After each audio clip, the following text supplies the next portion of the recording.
নমস্কাৰ বন্ধু বান্ধৱীসকল, স্বাগতম জনাইছোঁ জব নিউজ আছাম ইউটিউব চেনেলৰ নতুন এটা ভিডিঅ'লৈ। আজি আমি এই ভিডিঅ'ত অসম চৰকাৰৰ অসম পুলিচ বিভাগৰ পৰীক্ষাৰ বাবে আহিবলগীয়া কিছুমান অতি গুৰুত্বপূৰ্ণ প্ৰশ্নৰ উত্তৰ আলোচনা কৰিম। তো আহক দেৰি নকৰি ভিডিঅ'টো আৰম্ভ কৰোঁ। প্ৰথম প্ৰশ্ন, ভাৰতত কেতিয়া বিমান ডাক সেৱাৰ প্ৰৱৰ্তন কৰা হৈছিল? উত্তৰ 1911 চনত। 1911 চনত ভাৰতত প্ৰথম বিমান ডাক সেৱাৰ প্ৰৱৰ্তন কৰা হৈছিল। দ্বিতীয় নম্বৰ প্ৰশ্ন, কোনখন ৰাজ্যক উদ্ভিদবিদৰ স্বৰ্ণ বুলি কোৱা হয়? উত্তৰ অৰুণাচল প্ৰদেশক। অৰুণাচল প্ৰদেশক উদ্ভিদবিদৰ স্বৰ্ণ বুলি কোৱা হয়। 3 নম্বৰ প্ৰশ্ন, তুইৰিয়াল বান্ধ কোনখন নদীৰ ওপৰত অৱস্থিত? উত্তৰ সোনাই নদীত। সোনাই নদীৰ ওপৰত তুইৰিয়াল বান্ধ অৱস্থিত। 4 নম্বৰ প্ৰশ্ন, কোনটো হ্ৰদক বৰাপানী বুলি জনা যায়? উত্তৰ উমিয়াম হ্ৰদক। উমিয়াম হ্ৰদক বৰাপানী বুলি জনা যায়। 5 নম্বৰ প্ৰশ্ন, অৰুণাচল প্ৰদেশৰ কোনখন জিলাত পৰশুৰাম কুণ্ড অৱস্থিত? উত্তৰ লোহিত জিলাত। অৰুণাচল প্ৰদেশৰ লোহিত জিলাত পৰশুৰাম কুণ্ড অৱস্থিত। 6 নম্বৰ প্ৰশ্ন, ফাকিম বন্যপ্ৰাণী অভয়াৰণ্য কোনখন ৰাজ্যত অৱস্থিত? উত্তৰ নাগালেণ্ড। নাগালেণ্ড ৰাজ্যত ফাকিম বন্যপ্ৰাণী অভয়াৰণ্য অৱস্থিত। 7 নম্বৰ প্ৰশ্ন, হৰ্ণবিল উৎসৱ প্ৰতি বছৰে কোনটো মাহত পালন কৰা হয়? উত্তৰ ডিচেম্বৰ মাহত। হৰ্ণবিল উৎসৱ প্ৰতি বছৰে ডিচেম্বৰ মাহত পালন কৰা হয়। 8 নম্বৰ প্ৰশ্ন, অৰুণাচল প্ৰদেশত কোনটো ধৰ্ম আটাইতকৈ বেছি অনুসৰণ কৰা হয়? উত্তৰ খ্ৰীষ্টান ধৰ্ম।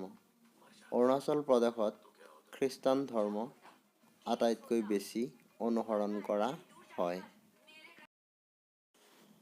9 নম্বৰ প্ৰশ্ন, ৰবীন্দ্ৰনাথ ঠাকুৰৰ ভুৱনেশ্বৰী মন্দিৰৰ সৈতে জড়িত গ্ৰন্থখনৰ নাম কি? উত্তৰ বিসৰ্জন। বিসৰ্জন ৰবীন্দ্ৰনাথ ঠাকুৰৰ ভুৱনেশ্বৰী মন্দিৰৰ সৈতে জড়িত এখন গ্ৰন্থ। 10 নম্বৰ প্ৰশ্ন, উত্তৰ-পূবৰ কোনখন ৰাজ্যৰ সাক্ষৰতাৰ হাৰ সৰ্বাধিক? উত্তৰ মিজোৰাম। উত্তৰ-পূবৰ ৰাজ্যখনৰ ভিতৰত মিজোৰাম ৰাজ্যৰ সাক্ষৰতাৰ হাৰ সৰ্বাধিক। 11 নম্বৰ প্ৰশ্ন, টিপাইমুখ বান্ধ কোনখন ৰাজ্যত অৱস্থিত?